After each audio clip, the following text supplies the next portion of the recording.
Well, Super Mario Brothers is embarrassing Disney. The former head of animation, the record breaker, the lead in family entertainment, Super Mario Brothers from Illumination and Nintendo, is absolutely just destroying them. Absolutely destroying them. And all the naysayers that said this wasn't going to do very well, blah, blah, blah. I predicted this would be one of the biggest of the year. It would do absolutely amazing money. It's a 4-quadrant film. And lo and behold, Super Mario Bros. Hits high scores, record opening at $377 million plus worldwide. This could hit $400 million opening weekend worldwide. This will absolutely unequivocally hit $1 billion. There is just no reason why it won't do that now. It's done absolutely incredible money. And me and my podcast panel, the H-Cast, we recently laughed. We poked fun. We did a segment where we took a look at Grace Randolph's video on this movie. And it just shows the massive disconnect between critics and the audience. Because we go and have a look at this, and this is the biggest disparity we've seen in such a long time. 56% Rotten Tomatoes, right? It's rotten. 96% audience. And Grace Randolph's review is the perfect example of that. I'll leave it linked above the video we did on it because it was absolutely hilarious. She so disconnected the critics are. And she was just a prime example of that. Saying that it was too complicated. You know, the accents were offensive. Honestly, such garbage. Such garbage. It's as if she's never looked at a Nintendo before.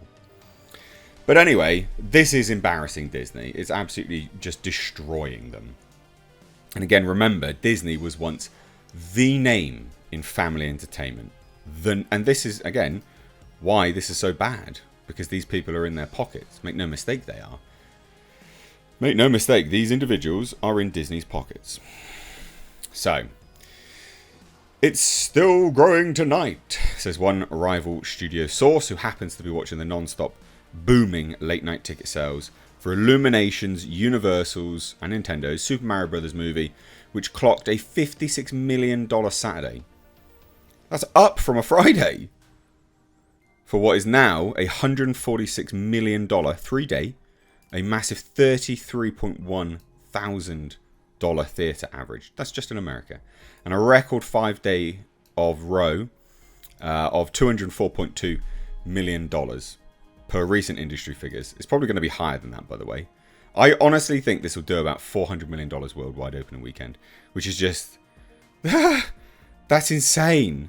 $400 million is very, very close to what Ant-Man and the Wasp did in all of its run. So that's supposed to be a 4-quadrant film. Liked by everyone. Yeah, no. No. Now that kicks Transformers Revenge of the Fallen, $200 million Wednesday to Sunday opening to second place among 5-day US-Canada records. Among Easter weekend openings, though, Super Mario Bros. Ranks third behind 2016's Batman vs. Superman at 181 million and 2015's Furious 7, 161 million. If overseas is still at 173 by tomorrow AM, then the new global opening record for the animated movie set by Super Mario Bros. Stands at 377.2. I still think this could do $400 million. This will do $1 billion. This will do $1 billion. On a 3-day basis, there's currently a 3-way tie for second between Amazon's Air, Paramount E1's Dungeons & Dragons, and then John Wick as well, although they've had it as Chapter 3 here, so that's funny. This is done so well. So well. Just absolutely destroying everyone else. And this is funny as well, right? Like, they talk about Air, you know, and how it's been attached to like Ant-Man and the Wasp Quantumania. Ugh. Which before Super Mario Brothers owned 2023's biggest opening weekend at $106.1 million. It's not doing well now. It's not doing well now. But this is the thing, right?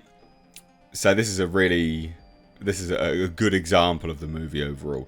The Super Mario Bros. Movie's strong performance with the family audience this weekend is just another example of the consistent consumer enthusiasm for seeing great films on the big screen. And this is Cinemark Chief Marketing and Content Officer. People aren't sick of movies, they're sick of shit movies. I've been saying this. Everyone was like, oh, the future's streaming. No, it's not. It's absolutely not. Moviegoers have demonstrated time and time again that they crave the immersive cinematic experience only theatres can provide. And Cinemark looks forward to welcoming them as fantastic new movies continue to come to our auditoriums. Congratulations to our partners at Illumination Animation and Universal Pictures and Nintendo. They're the ones that signed off on everything. They're the reason this is so good. Oh dear, oh dear. They're so happy with those. They say this. The bigger deal is that the movie's headed for a now $377 million global start, making the Nintendo production the biggest animated opening of all time. Ahead of Frozen 2's $358. Again, remember, this is pissing all over Disney. They were the head of family entertainment. They were the leaders in family entertainment. Not anymore. This is an embarrassment. This is honestly an embarrassment. This would be the biggest animated movie of all time in terms of its opening. Wow. Wow. Yeah. Everyone loves it as well. Literally everyone loves it. So we've got these figures here. So Super Mario Bros. ComScore, Screen Engines, post-track shows that their polled crowds love the movie too. 94% positive.